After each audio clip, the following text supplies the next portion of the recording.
Happy Wednesday, everyone.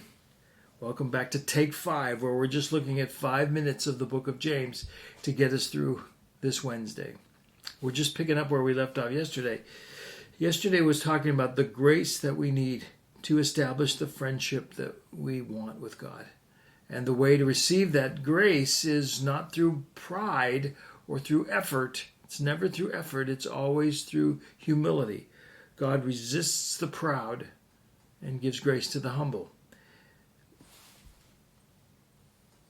The way he describes receiving that grace humbly is by submitting to God. And then he gives 3 couplets that describe how you submit to God and receive his friendship. We just looked at the first one yesterday. Resist the devil. Draw near to God. Here's the next 2. And it's interesting. James obviously loves his Old Testament and always draws on the ideas of the Old Testament. Throughout this book, you hear Solomon and his Proverbs. Draw near to God reminds me of the Old Testament about the priests, how they would bring sacrifices to bring us near to God.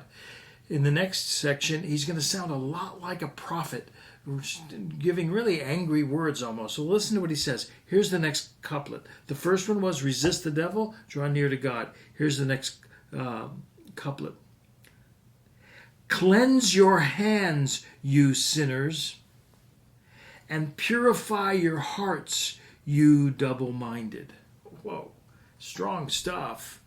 He's talking more about confession and than conversion. He's talking to believers, but he says, how do we receive God's grace and become his friend? First of all, cleanse your hands, you sinners. He's talking about, what are you doing?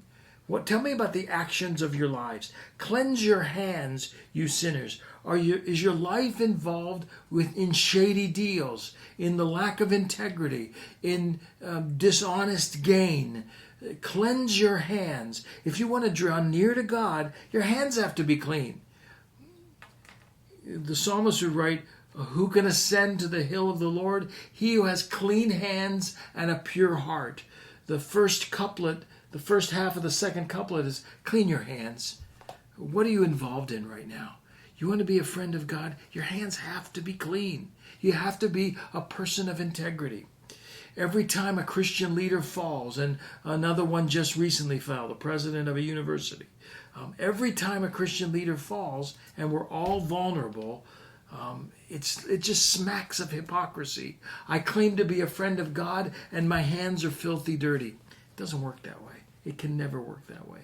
Cleanse your hands, he says, you sinners, and purify your hearts. If the hands reflect our outward actions, purify your heart reflects our inward motives. From the inside out, we need to be clean. Purify your hearts. So not just what are your actions, what are you looking at, what are your thoughts? Purify your hearts. How do we keep our hearts pure? How does a young man keep his way pure? The psalmist would ask, by dwelling on the word of the Lord, by dwelling on the scriptures. Inasmuch as my memory, my heart, my mind know the scriptures, reflect on the scriptures, think on the scriptures, my heart will be pure. First couplet. Cleanse your hands, purify your hearts, you double-minded. It's interesting. Double-minded has to do with the idea of you think you can be spiritual on the one hand, and then you think you can live in any way you possibly can on the other hand.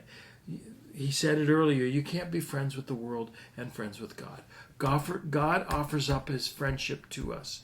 We receive it by grace. And the way we receive grace is by humbly accepting it. Resist the devil, couplet 1. Come near to God. Clean your hands, couplet number 2, and purify your hearts. Tomorrow we're going to look at the third couplet, and then we'll continue on after that. I'll see you later. Have a great Wednesday.